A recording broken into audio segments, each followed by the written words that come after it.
I stood before the gilded double doors of the Grand Meridian's largest conference hall in San Francisco, my laptop heavy in my hands. Every sound around me seemed to fade when the security guard glanced at my badge and shook his head. His voice was calm, polite, and firm. "Sorry, Ms. Levinson, you're not on the guest list." For a second, I thought I'd misheard him. Every year, I was here at Lumitech's Technology Honors Gala, an internal event but grand enough to rival a national award ceremony. Crystal chandeliers glimmered overhead, laughter and the soft clinking of champagne glasses spilled from the slightly open doors. I leaned forward and caught a glimpse of my former colleagues inside, dressed to perfection, the silver name badges on their suits catching the light. I steadied my voice. "I've worked here for 3 years. There must be some mistake." The guard frowned and checked the list again. "Only those on the list can enter. I'm just following orders." A familiar voice came from behind him. "What's going on here?" Victor Hale appeared in a tailored black suit, deep blue tie matching the company logo. His smile was easy, the kind people wear when they've just closed $1 million deal. "Maya," he said, nodding at me before turning to the guard. "It's fine. I'll take it from here." I waited for an explanation, a reason, maybe even a forced apology. Instead, Victor crossed his arms and looked at me with the kind of pity that stings more than anger. "We already have too many people tonight," he said. "This event is reserved for our official representatives." I frowned. "I designed the core framework of eLens. I spent over 6 months on it." Victor smiled, almost kindly. "And the company's grateful for that. But tonight's about public image, you understand? We need to project something new, younger, more in tune with our investors." I looked past him toward the stage. The backdrop glowed with bold white text. "Innovation of the Year, eLens Framework," presented by Eleanor Park. Standing nearby was a familiar silhouette, Eleanor, the new intern from Yale, the investor's niece. Her hair neatly pinned, eyes bright with confidence, the pale blue gown hugging her elegant frame. I remembered the first time I met her 3 months ago. She'd been polite, curious, eager to learn. I hadn't seen it coming. I'd shared demo slides, early prototypes, a few ideas about refining nonverbal language analysis. I thought I was helping a young woman passionate about technology. I didn't know that everything I'd shared would soon appear under her name and be the reason I was standing outside this door tonight. Victor sighed. "Don't make a scene, Maya. We're already considering future opportunities for you.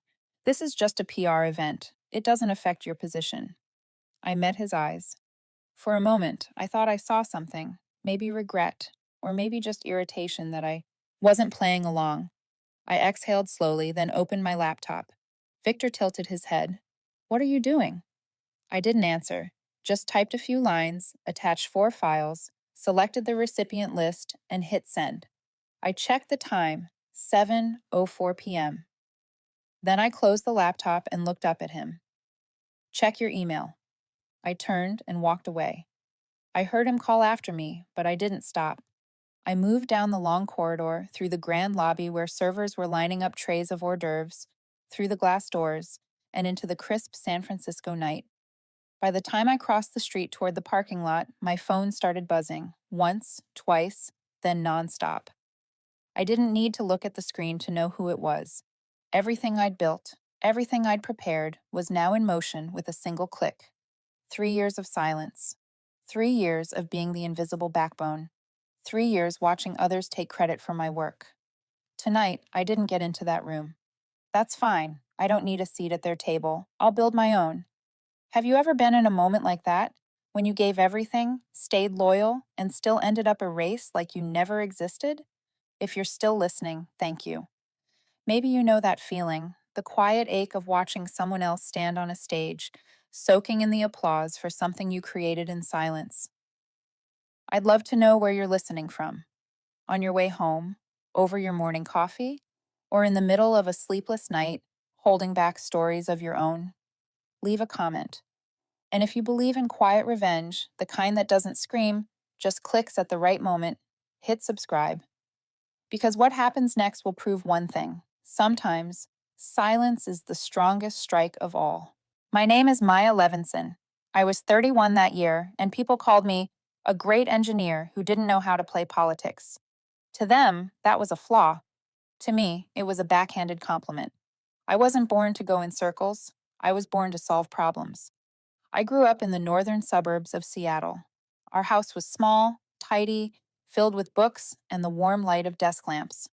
My father had been a software engineer at a major tech company until the day he was fired for reporting that his manager had stolen his idea. After that, he opened a tiny computer repair shop in our garage, and my mother, a math teacher, became the family's main source of income. Both of them taught me that logic and integrity were the greatest assets I could ever own. I believed that, believed it so deeply it bordered on naivete. I graduated from MIT with dual degrees in computer science and behavioral psychology. My thesis focused on how AI could analyze facial expressions and micro gestures to predict human behavior. Those ideas led me to Lumatech, a young but ambitious startup trying to merge artificial intelligence with behavioral science to optimize e commerce experiences. When I joined, Lumatech had fewer than 50 employees and occupied the second floor of an old brick building in the Mission District. No lounge, no private elevator, but something far more valuable. The air was thick with invention and fire. In those early months, I felt I belonged. I worked through the night, ate cold burritos, and listened to debates about product design that stretched until 2 in the morning. Then Victor Hale arrived. He was hired as product director just as the company was trying to evolve from a pack of gifted engineers into a business with a story investors could buy into. Victor had everything I didn't: a camera ready smile, the ability to pitch without slides, and a contact list full of people who wrote 6-figure checks. He'd already been through 3 startups, 2 of which had been acquired at enviable valuations. Every time he walked into a room, people turned. I'd never met anyone like him. At first, I was impressed. He stopped by my desk one June afternoon after reading an internal memo I'd written on body language analytics. Maya, he said, do you realize you're sitting on a gold mine? You need someone who can turn this into something investors understand in 2 minutes. I can do that. So we started working together. I handled the technical side, data analysis, code, system architecture. Victor turned dry logic into a story that sparkled. Imagine walking into an online store, he said, and with just a tilt of your head, the system knows you're unsure. eLens will give you the right product, at the right moment, in the right way. I thought it was a rare harmony between engineering and strategy. I was wrong. The first warning came during a fall investor meeting. I wasn't invited, but someone in the room later told me Victor had presented his new idea, integrating AI with behavioral analytics. My research: 6 months of work, not a single mention of my name, not even a credit line on a slide. I confronted him in the break room. You didn't mention me, I said, keeping my voice even. Victor smiled and patted my shoulder like I was a well-meaning cousin. Maya, ideas are just one small piece. What investors remember is who's telling the story. Don't worry. When it all succeeds, your name will be in the product documentation. I wanted to believe him. Wanted to believe it was just a temporary oversight. So I said nothing. That was the first time I stayed silent. And my first mistake. The pattern repeated for months. I built the framework. He packaged it. I proposed new methods. He presented them to investors. When I raised concerns with HR, they said the same rehearsed line. All work produced during company hours belongs to Lumatech. As for credit, that's an internal team matter. Bit by bit, I became the ghost behind every major breakthrough. Each time I saw a demo labeled under someone else's name, knowing I had written every line of its core code, I felt myself disappearing, slowly, painfully, from my own work. Still, I stayed. Still, I worked. I told myself that as long as the results spoke for themselves, recognition would come eventually. I was wrong again. 6 months before the award gala, I started a new project, a complete re-architecture of the old algorithm. It was faster, sharper, capable of predicting behavior in real time based on both expression and tone. I hadn't named it yet. but in my head, I called it neurolattice, a cognitive neural mesh. I didn't tell anyone. I didn't save it on the company's servers or send it through internal mail. I built it on my personal laptop during weekends at a corner cafe that knew me by name. I wasn't naive anymore, and I wasn't afraid of losing something I never truly had. About a week after I finished the first demo of Neurolattice, I got an invite to an after-work party at Slate and Pine, the bar Lumitech liked for its post-shift gatherings. I don't usually enjoy nights like that, but I went that evening, not to mingle, but to watch.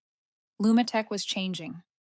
The company was swelling, fueled by millions from venture funds, and I could see the pattern. People like me, quiet engineers who lived inside solutions, were being pushed out of the center. That center now belonged to people like Eleanor Park. Eleanor was the perfect product of a calculated hiring play. She was the investor's niece, a name already mentioned in a Forbes Under 30 piece about shaping next-gen UX. To me, she was the one who asked the difference between convolutional and recurrent neural networks in week 2 of her internship. I sat at the bar, ordered a gin and tonic, and picked a seat tucked enough to avoid small talk, yet close enough to hear what mattered. About an hour later, Victor arrived with Eleanor. They either didn't see me or decided I wasn't worth the notice.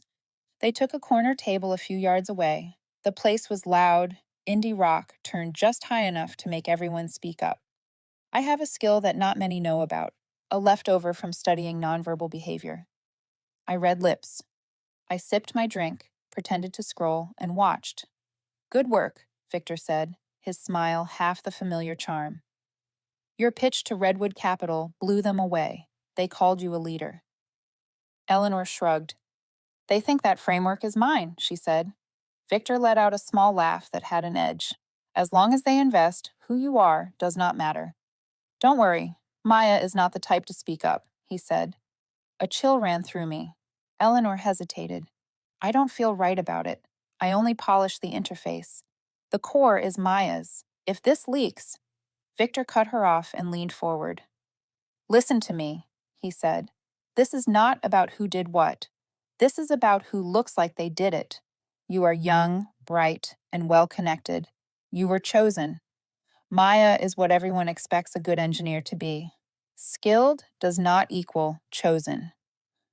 Silence followed.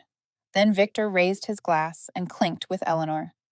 Welcome to the center of the game, he said. I do not remember how long I sat there after that. When I left the bar, my hands were shaking with anger. I was used to having my work taken. What cut deeper was the way they treated it as a legitimate tactic, cold and unapologetic. That was the moment everything cleared. There was no one behind me at that company. No rules mattered except whatever could be hidden or rationalized. If I wanted what was mine back, I could not play on their board. I had to make a new board. I went home and reopened the Neuro Lattice design. That night, I wrote nearly 2,000 lines of code. More important, I created a folder on my personal laptop and named it Rebuild. In that folder, I began to document everything, a timeline of ideas I had submitted internally and then watched disappear. Emails between Victor and me about technical solutions, never made public. My personal Git commits, where I had developed modules before pushing to the company repo, screenshots, memos, call logs. I did not do this for revenge. I did it for a simpler reason. If I wanted to rebuild everything, I needed the facts. And if one day someone asked me to prove authorship, I would have an answer, clear and detailed enough to be indisputable. Over the next week, I began reaching out to old colleagues, engineers, who had left Lumitech because they were supposedly not a fit with company strategy. I met some at coffee meetups, called others. Their stories echoed mine. Hard work, valuable creations, then sidelined when the product succeeded. One of them, Dorian, used to lead the UI team. He told me Eleanor had asked him to rewrite a visual mapping routine that I had proposed in an internal doc. She asked for a demo to learn how it worked, then used that demo to present to the board 2 weeks later. Pieces fell into place, and when assembled, they revealed a pattern. Not just my story, a system. A selection mechanism that allowed only a certain type of person to take a seat at the table while the rest fueled their victories. Every system has weak points. Neurolattice, if developed the right way, would expose those cracks. I was not alone anymore, and they had no idea where I was rebuilding from. 3 weeks after that night at the bar, I sat in a quiet cafe in Soma, the kind of place where young startups meet before they can afford real offices. In front of me was an open laptop showing a pitch deck, a half finished cold coffee, and a woman I never thought I'd have the chance to meet. Her name was Ingrid Rousseau, one of the founding partners of Vantix Capital, a venture firm known for spotting and funding breakthrough technologies before the rest of the world even noticed them. She was the one who'd invested in the company behind the machine learning model for market risk analysis, long before Goldman Sachs bought it for over $100 million. In other words, Ingrid could see the future hidden inside lines of code. I met her through Dorian.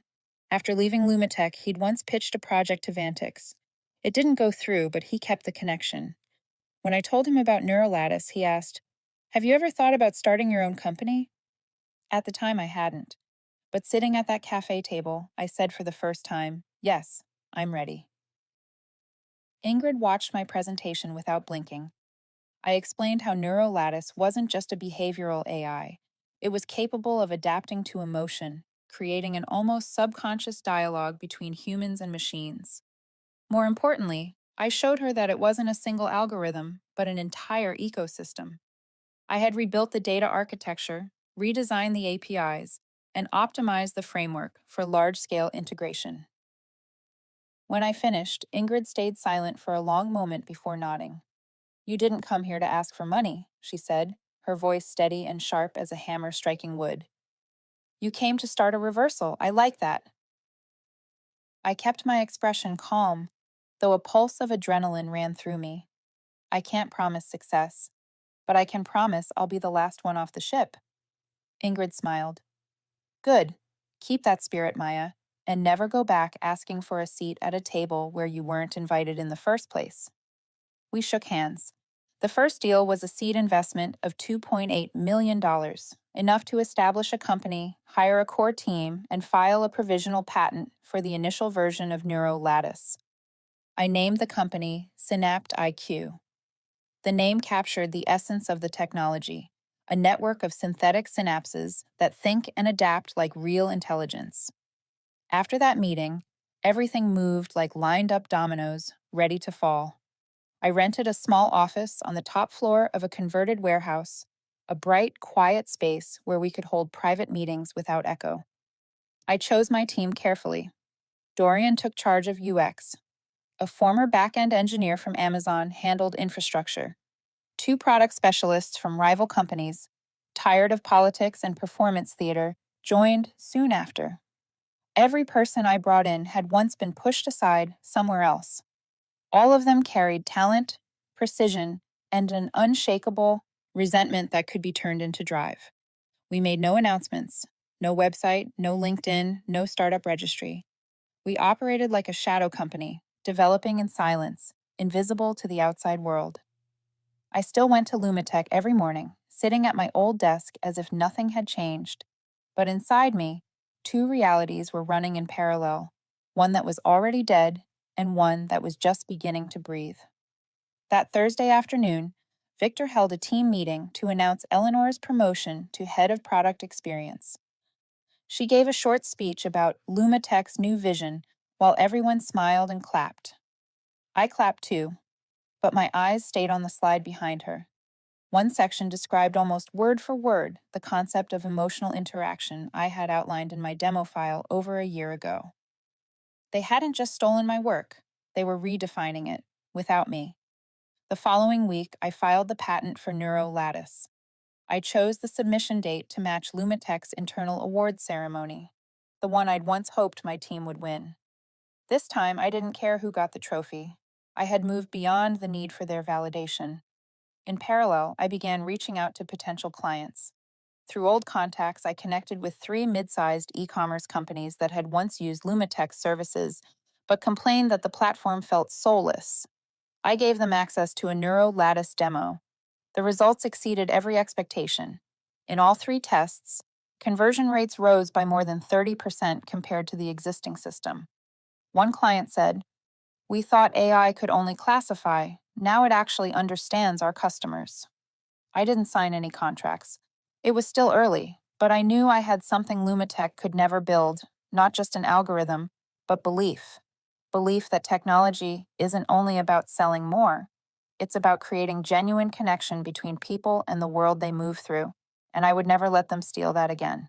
A month after filing the patent for NeuroLattice, I received an email from Lumitech's HR department.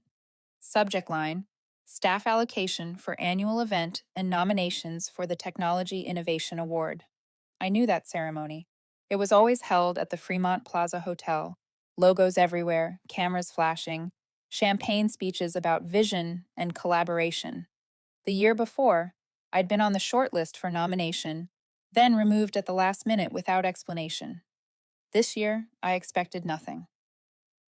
The meeting took place on the 8th floor, more crowded than usual. Victor sat at the head of the table, glowing with confidence. Eleanor was smiling the way people do when they already know the outcome. I picked a seat near the end, quietly taking notes in my worn blue notebook, the same one I'd used to sketch ideas back when I still believed effort was enough.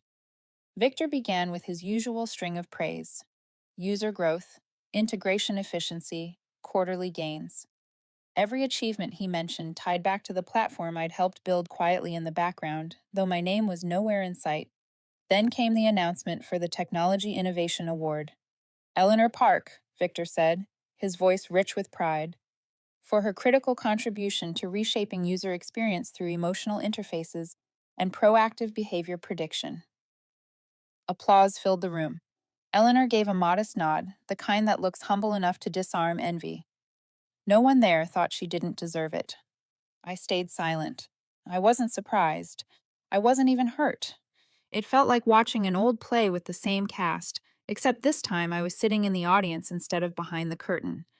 And I knew the ending would be different. Victor wrapped up with logistics for the event. Each department could send only 3 representatives. Our technical team will be represented by Eleanor, Mark, and Ravi, he said, then turned toward me with a smile that was polite enough to sting. Maya, I know you've contributed a lot, but seats are limited. I hope you understand. I nodded. I understand. I'll stay at the office and work. For a few seconds, the room went still. No one spoke up, no one defended me. And in that silence, I finally understood. I never had a seat here, not at this event, not in their idea of who mattered. The ceremony took place Saturday night at Fremont Plaza, as always. I didn't go, but I made sure I was still present, in my own way. That afternoon, while everyone was getting their makeup done and steaming their suits, I sent an email. Recipients: the entire Lumitech executive board, including the CEO, legal department, HR, and several major investors. Subject: technical summary and patent ownership. Concerning behavioral platform, urgent. The attachments included the provisional patent documents for NeuroLattice filed under my name and Synapt IQ, a timeline proving I'd developed the algorithm independently, off company hours, without using corporate resources. A list of 7 potential clients who had signed NDAs with Synapt IQ, confirming interest in the product. A clear statement: any platform replicating or incorporating structures from NeuroLattice would face immediate legal action. Once the message was sent, I shut down my laptop, stood up, and walked out without looking back. That evening, I sat in a small Mexican diner on the edge of the city, ordered enchiladas, and reviewed the final design files. At 8:17 p.m., the moment Victor was likely stepping on stage to announce Eleanor's award, my phone started vibrating. The first message came from Lumitech's legal director. We need to talk. Then Victor. What did you just do? Then Eleanor. Maya, can we please talk? I didn't reply. I just looked at the screen, smiled faintly, and went back to eating. The next morning, I didn't go to Lumitech. Instead, I went to the Synaptic office, the one with my name etched in small letters on the glass door. The team was already there. Dorian placed a laptop on the table, showing an email from one of our potential clients. We're ready to move forward with the pilot contract under the agreed terms. I nodded. Sign it, it's time. We spent the entire day finalizing paperwork, sending out updates for the demo platform, and confirming legal coverage with our IP attorney. It didn't feel like victory. It felt like breathing with my own lungs for the first time.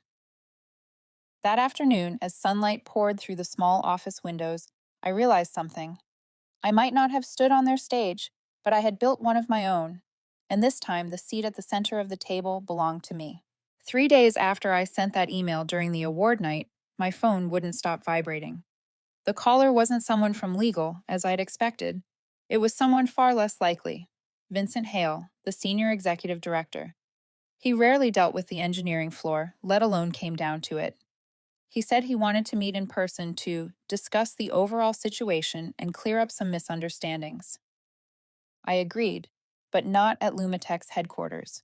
Instead, I chose a neutral co-working space in the Mission District, somewhere I knew the security cameras ran constantly and the lease was under my company's name. No more gray zones, no more off-record deals. Vincent arrived on time. Gray suit, no tie, eyes sharp, but shadowed from sleepless nights. He still carried that controlled coldness, the kind that measured every move in terms of cost and benefit. "We don't want this to escalate," he began, his voice calm but clipped. "Your email has complicated things." I sat upright, making no effort to sound polite. Complicated is the softest word I've heard for being robbed of 3 years of work. He gave a small nod, acknowledging something without truly admitting fault. "I'm here to ask, are you really walking away, leaving everything you built at Lumitech?" "That's not what I built, Mr. Hale. What I built was taken, renamed, and handed to someone else. What I'm building now is intact and growing faster than ever." He studied me for a long moment. "Then what is it you want?" "Nothing," I said evenly. "No demands, no negotiations. I'm simply reclaiming what's mine, legally, intellectually, and ethically." He let out a thin, humorless laugh. "Then you should know. If you launch this product, we'll have to respond. The company has resources, legal power, and connections strong enough to crush a startup before it gets off the ground." I stayed calm. "I have lawyers too, and a patent, and our first client has already signed. But more than that, I have the truth." For a moment, silence settled between us. Then Vincent sighed, pulled a thin envelope from his briefcase, and slid it across the table. "This is an acquisition offer," he said. "We'd like to buy Neurolattice and Synapt IQ. You'd stay on as head of strategic development, reporting directly to me. Triple your current salary, plus equity." I didn't open the envelope. "And Eleanor stays?" "She'll move to the legacy product team. You'd lead behavioral tech entirely." I shook my head. "Too late, Mr. Hale. I'm not going back to a system where I have to prove my worth every day, while others only need to show up at the right place at the right time." He leaned back, thoughtful. "You think you'll keep clients once they realize your startup lacks scale, funding for the next round, or credit assurance?" "They don't need assurances," I said. "They need results. And they've already seen my platform increase conversions by over 30% in 2 weeks, something Lumitech hasn't managed in 6 straight quarters." Vincent didn't argue. For the first time, he just sat there, silent. Maybe he realized the negotiation was already over. As I stood to leave, I said one last thing. "Next time you look for someone to lead innovation, choose the person who actually creates it, not the one who says the right things in a meeting." I walked out, closing the door behind me, feeling lighter than I had in years. For the first time, turning something down felt like progress. That night, while our team met to discuss hiring additional engineers and improving the machine learning module, Dorian got a message from a friend in Lumitech's marketing department.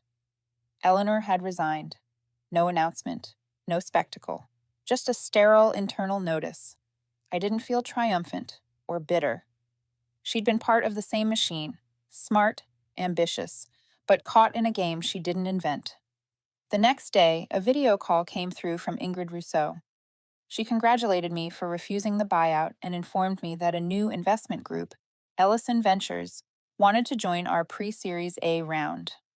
That meant 6 more months of runway for Synapt IQ, enough to expand the platform, build a customer success team, and begin our push into the European market. Remember when I asked why you dared to leave a big company? Ingrid said with a knowing smile. Now I understand. You didn't leave. You leveled up. I smiled back because she was right. I hadn't left a company. I'd left a system that no longer deserved to keep me. And now I didn't need them anymore.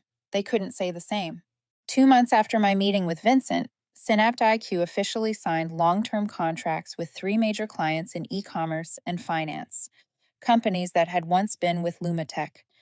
The news wasn't public, but inside the tech world, word traveled fast. People understood what it meant. A new wave was coming.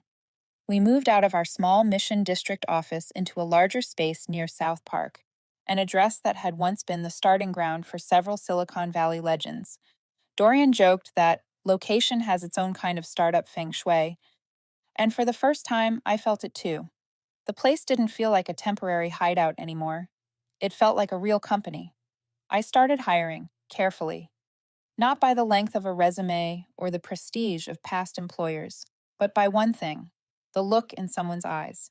That spark of a person who'd been overlooked but never stopped creating. Meredith, an operations specialist once denied promotion at Lumatech for lacking leadership traits, now led all client integration projects. Ravi, a former software engineer who left Lumatech after his product was outsourced to a cheaper overseas team, became head of Synapt IQ's core systems group. Each of them carried a story, a fragment of everything the old system had wasted. Work wasn't easy. Some nights I slept at the office. One week, a critical data bug nearly crashed our demo. The client threatened to cancel the trial. We fixed it in 48 hours, sent a patch and a full technical breakdown. Not only did they stay, they asked to expand the partnership to 2 new modules. Dorian came to me holding a printed client email. You realize, he said, if this had happened at Lumatech, they would have dumped the blame on the whole team. Here, it became part of our learning curve. I nodded. That was exactly what I wanted to build, a company that wasn't afraid of mistakes, only of refusing to correct them. By month 3, we held a private demo for a small group of potential investors. No flashy stage, no glossy brochures, just a whiteboard, handwritten flow maps, and a live prototype. After the demo, one investor, Karen Dubois, a former IBM engineer, looked at me and said, "There's no shortage of behavioral AI startups, but people like you, who understand both the system and the human side, are rare." 3 days later, Synapt IQ received pre-Series A offers totaling $6 million from 3 different funds. We chose Karen's, and right when I thought the storm had passed, Lumatech made its move. On a Monday morning, while we were discussing our expansion into Canada, I got an email from legal. Lumatech had filed an intellectual property infringement notice. They claimed Synapt IQ was using algorithmic structures substantially similar to those developed at Lumatech and demanded we shut down Neural Lattice within 10 days or face legal action. I wasn't shocked. I'd expected it for months. Still, it felt like someone trying to break the wings I'd just learned to use. We held an emergency meeting with our lawyers, engineering leads, and investor representatives. After 2 hours of dissecting every line of the claim, our attorney stood up and said firmly, "You have nothing to worry about. Legally, you've done everything right." Still, I stayed cautious. I drafted a formal response attaching full documentation, development logs, device history, patent records, and, most ironically, a copy of an old internal email from Lumatech's own legal advisor, who had once dismissed my proposal as lacking commercial potential. 3 days later, my phone rang with an unfamiliar number. The caller ID read, Preston Wade, Chairman, Lumatech Board. A man who rarely appeared in public, let alone reached out directly. "Ms. Levinson," he said, his voice calm and low. "I'd like to talk." For a second, I didn't speak. This wasn't middle management anymore. This was the man at the very top. I nodded, even though he couldn't see me. "We underestimated you," he continued, "and perhaps our entire system did. You did something few people ever dare to do: walk away from the table and build your own. I said nothing. I waited. Then he added quietly, "You may not need us anymore, but the company is on the edge." There was something different in his tone now. No threat, no strategy, just acknowledgement, maybe even respect. And in that moment, I understood. They were no longer attacking. They were trying to negotiate, but this wasn't their board anymore. Not this time, not ever again. I met Preston Wade a week after that call in a discreet office on the 42nd floor of a downtown financial tower. No company logos, no assistants, just him and me, sitting across from each other in a gray carpeted room lit by soft lamps, with an abstract painting behind him, layers of overlapping color, as tangled as the story between us. Many layers, many sides, nothing simple. "I'm not here to threaten you or to rescue anyone," he began, his voice steady, the tone of a man who'd survived too many boardroom wars to need theatrics.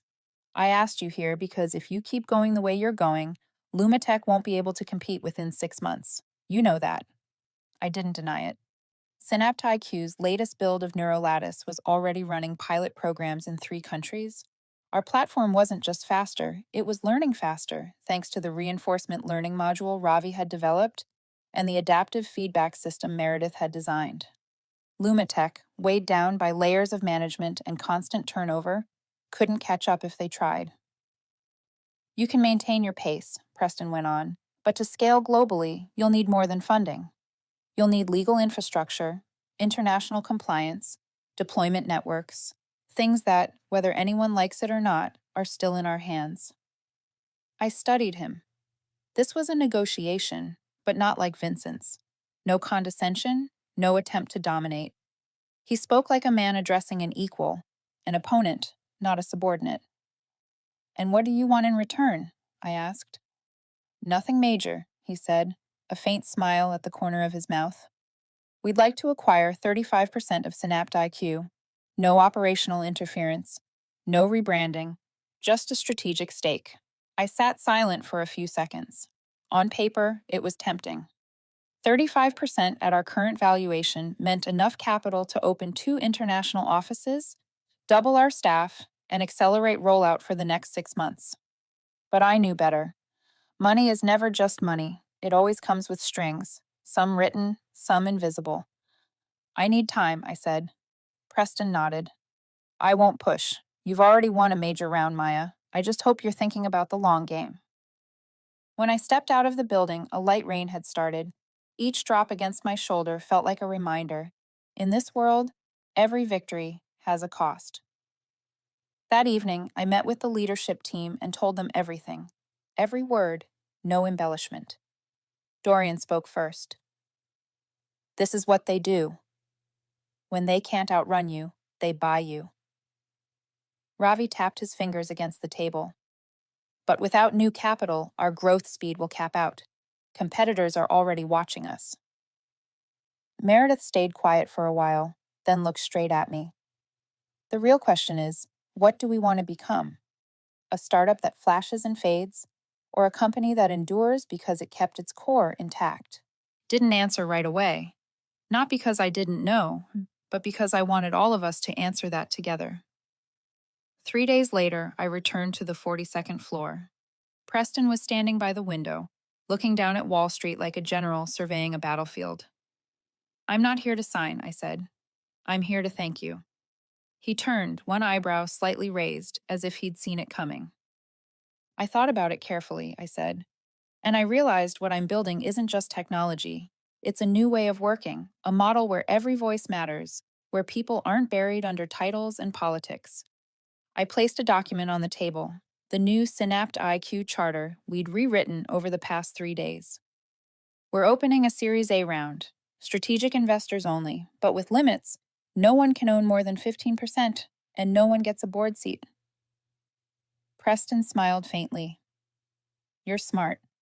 Most people come here asking for money. Very few come here to protect their power." "I didn't come to ask," I said. "I came to make it clear. This world doesn't have just one table." And those of us who were once pushed away are building a new one. You're welcome to sit with us, not to lead, but to listen." He was silent for a few seconds, then extended his hand. "I won't invest, at least not yet, but I'll be watching you closely." When I left the office, a strange calm filled me, not because I'd turned down a lucrative deal, but because I hadn't traded myself to get it. A week later, Synaptic announced its Series A raise under the new charter. Within 3 days, we received more than 20 investment offers, including from 3 funds that had once rejected me back at Lumitech. We chose 2 partners, not because they offered the most money, but because they understood what we were building. We weren't looking for an exit, we were opening a path.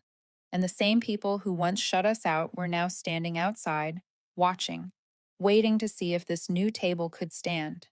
But I already knew. It wasn't just standing, it was growing. Every single day. Because it was built by the very people they once called the extras. A year after the night I was told to wait outside the door, I stood on stage as the keynote speaker at the largest behavioral technology conference in the country, held in Seattle. I didn't wear a suit. I chose a dark green sweater, the same shade as the walls at SynaptIQ's office, because I wanted to represent what we'd built, not what I'd walked away from. From the stage, I looked out at hundreds of faces: investors, researchers, industry leaders, and among them, a few people I used to work with, including Eleanor. She was sitting in the third row. She looked different now. The arrogance in her eyes had softened into something else, something that looked a lot like growth. I began my talk with a familiar line, this time with a quiet smile. "You can wait outside." A murmur rippled through the audience. I let it settle before I continued. That was what someone once told me a year ago, when I stood outside a room where I thought I'd finally be recognized. But instead of waiting, I opened another door. And today, I'm not here to talk about revenge. I'm here to talk about building. I told my story, not to embellish, not to accuse. I never mentioned Lumitech by name, never said Eleanor or Vincent, because I'd learned that when you tell a story truthfully, people will recognize themselves in it, and they'll know exactly where they stand. I spoke about how we'd redesigned more than a platform. We'd redesigned a way of working, a company where every member owned a piece of what they built, where mistakes weren't punished, they were studied, where ideas didn't have to fight each other to survive. When I ended with the words, "The most powerful seat isn't the one someone gives you, it's the one you build with the people who believe in you," the room rose to its feet. 3 days later, I received an email from Eleanor. No excuses, no long explanations, just one sentence. "I was wrong. I don't know where it all began, but I know I stood on the wrong side. If you ever need help, even just someone to listen, I'm here."